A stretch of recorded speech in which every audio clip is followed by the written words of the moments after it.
Jedhana viidiyoon kun viidiyoo seera namummaa cabsee keessa kiyyana jeeqee boqonnaan adoorkate yeroo lammaffaadhaaf irra deebi'ee waraabaa jirudha. Viidiyoon seera namummaa cabse kun kan inni waraabame biyya keenya Itoophiyaa naannoo Oromiyaa godina Arsii Bahaa Sirkarraa jedhamee sooshaal miidiyaa kanarratti namni argi waan jirtan natti hin fakkaatu baay'ee faffaca'aa ture. Viidiyoon kun keessa kiyyana jeeqee kan inni boqonnaan adoorkatee fi abbootii lama gurguddoo waggaan isaanii 80 hanga 100 ta'uu danda'an jaarrolee fuulli isaanii shubame arriin waan biraa fakkaattu kan socho'uu hin dandeenye kan waraana fuuldura taa'uu dadhabanii ciqilfatanii tattaa'antu asitti mul'ata. Waan si ajaa'ibu viidiyoo kanarratti kan gaafatu waraanni dhadhaabbatee shaneen meeti jedhanii gaafa dararan gaafa laphee keessa dhiitanii akka barbaadan olii gadiitti taphatan.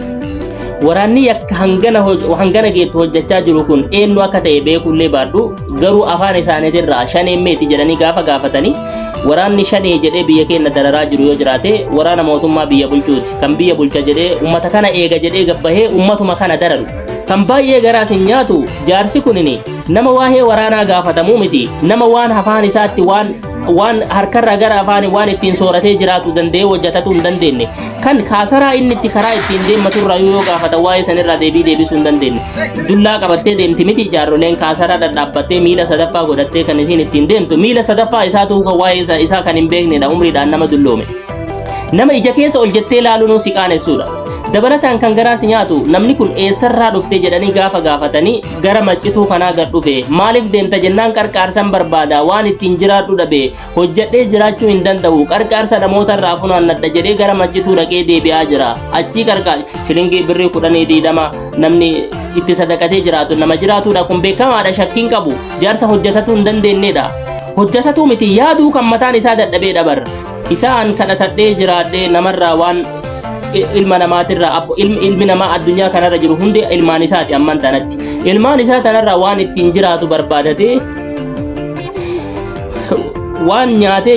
nyaatee ittiin bulu barbaadachuudhaaf jecha hawaasa keessa bahee riskii barbaadatee isaa deebu qabee waraanni kun waraana maaliif itti sheeyxaan rabbi abboo rabbi isaan haa waraanu wallaahi laazim yaa rabbi situ danda'adha wanni baay'ee garaas nyaatu bar haqqiin jaarsa kanaa ni baha jettee abdiin qabdu dhugumatti namoonni fuula kan kee kana dura dararaman haqa isaanii dhaban miidhaman kun guyyaan isaan haqa isaanii argatanii dhufa jettee kana diyyaanne kana caalaa maaltu nama gaddisiisa biyya olaantummaan seeraa keessatti hin kabajamne biyya mirgi dhala namaa keessatti mirga saree mirga harree hanqate biyya keenya Itoophiyaa rabbi si yaadiigu jechuudhaaf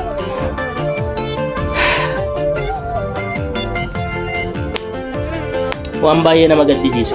addunyaa kanarra guyyaan ati haqqii nama kanaa bahuu argitu hin dhufu tarii addunyaan biraa jiraachuu dandeessi kan inni fuula isaanii duratti namni inni darare kun namni isa darare kun namni isaan darare kun jaarrolee tana dararu kun gad dhufee fuula isaanii duratti kan dararamu tarii addunyaan biraa sana keessatti jiraachuu dandeessi yoo sun hin jiraanne rabbummaan haqa hojjechaa hin jiru baay'ee nama gaddisiisa.